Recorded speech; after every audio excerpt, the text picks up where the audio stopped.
Shri master CVV గారి సతీమణి medium number 3 శ్రీమతి వెంకమ్మాళ్ గారి చేత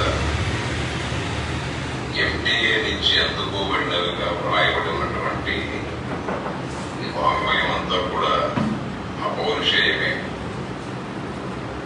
కేవలం ఒక వ్యక్తి చెప్పినదని కాక అపౌరుషేయంగా ఏ విధంగా అయితే వేదవాంగ్మయం అంతా అపౌరుషేయం అంటాము, ఇది కూడా అదే అటువంటిది. ఇక శ్రీ మాస్టర్ సివివి గారి కుమార్తె శ్రీమతి అమ్మణి అమ్మాళ్ గారు కూడా ఇటువంటి సమాచారాన్ని అందుకున్నారు.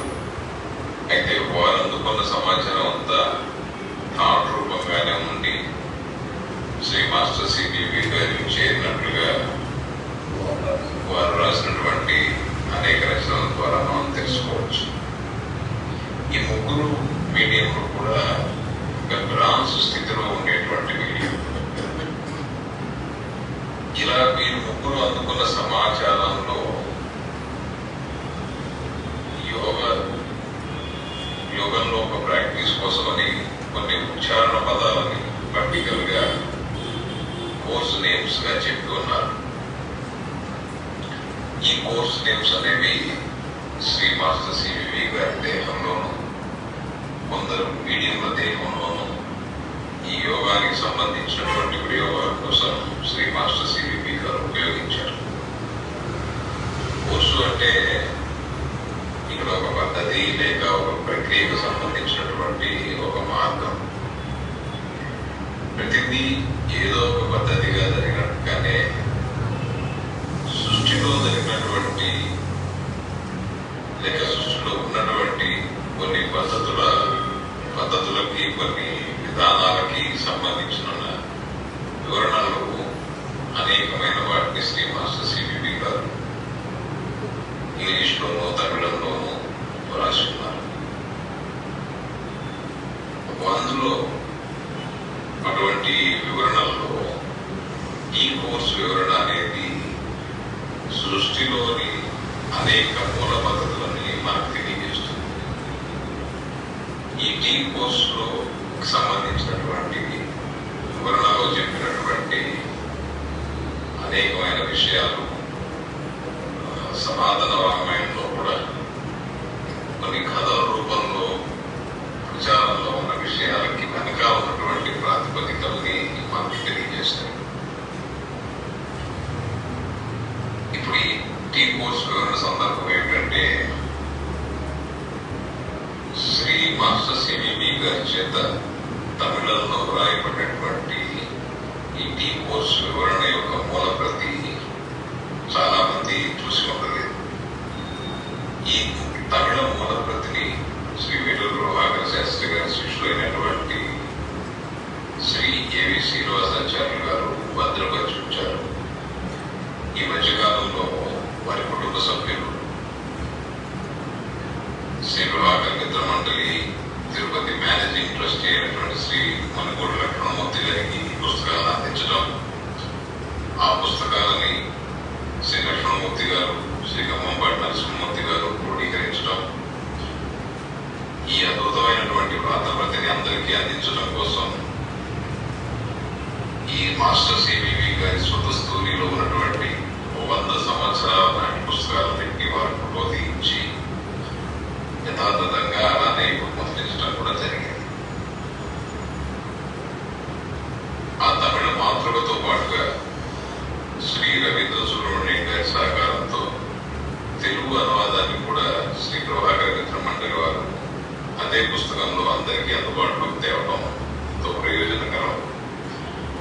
ఈ ప్రయత్నం వల్ల శ్రీ మాస్టర్ సివివి గారి గురించిన యోగ మార్గం గురించి, వారి గురించి సామాజిక మాధ్యమాల్లో ఇప్పటికప్పటిగా ప్రచారం అవుతున్నటువంటి విషయాల్లో ఎంత అసంబద్ధత ఉన్నదో తెలుసుకునే అవకాశం ఔత్సాహికంగా కలుగుతుంది. అంతటి గొప్ప మహాద్భుతమైనటువంటి రచన ఇది. అసలు ఈ టీ కోర్స్ యొక్క నిర్వచనాన్ని శ్రీ మాస్టర్ సివివి గారు మీడియంలకి నవంబర్ 14, 1912 తెలిపినట్లుగా వారు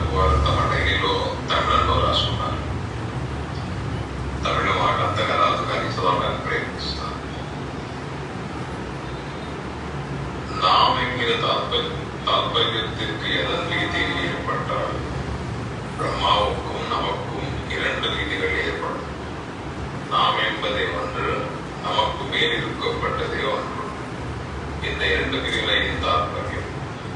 దీని అర్థం భావార్థం ఏమిటంటే, మనం ఎలా ఏర్పడ్డామో పరిశీలిస్తే మనం ఉన్న పరిస్థితి ఒకటి, ప్రస్తుతం ఉన్నటువంటి మా స్థితి ఒకటి, దీనికి ముందుగా ఏర్పడి ఉన్నటువంటి బ్రహ్మాండ స్థితి ఒకటి,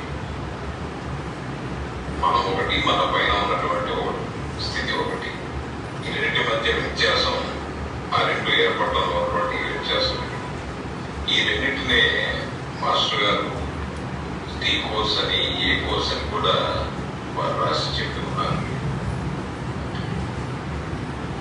ఇక ఈ టీ కోర్సులో సృష్టి ఆరంభానికి పూర్వమైనటువంటి స్థితులు, అంటే భౌతిక సృష్టి ఆరంభానికి పూర్వస్థితులు, కుండలినికి ఉన్నటువంటి అనేక నిర్వచనాలు, సృష్టి ప్రక్రియ, భౌతిక ప్రపంచం యొక్క పరిణామం, అలాగే మానవదేహ పరిణామం, భౌతిక మానవదేహ పరిణామం, తిరువరాక్షవర్గ ఆవిర్భావం, జీవ వికాస భావనలు, నిర్గుణ బ్రహ్మ, సగుణ బ్రహ్మ, సర్వజ్ఞాన బ్రహ్మమండలం, ఇట్లాంటి వాటి యొక్క నిర్వచనాలు, హితు మొదలైనటువంటి స్థానాలకు సంబంధించినటువంటి వివరణ, త్రిమూర్తి పొరలు, భౌతిక స్థితిలో ఆ త్రిమూర్తి పొరల యొక్క ఆచ్ఛాదనల యొక్క వివరాలు, బ్రహ్మన్, మూల ప్రకృతి, వీటికి ఉన్నటువంటి అనేకమైనటువంటి నిర్వచనాలు లాంటివి ఎన్నో అద్భుతమైనటువంటి విషయాల ప్రస్తావనని మనం చూసి తెలుసుకోవచ్చు. ఈ నిర్వచనాల్లో ఒక అద్భుతమైన విషయం కూడా ఏమిటంటే, బ్రహ్మను మటుకు ఏర్పడిన స్థితి అయినటువంటి టీ కోర్సు నుంచి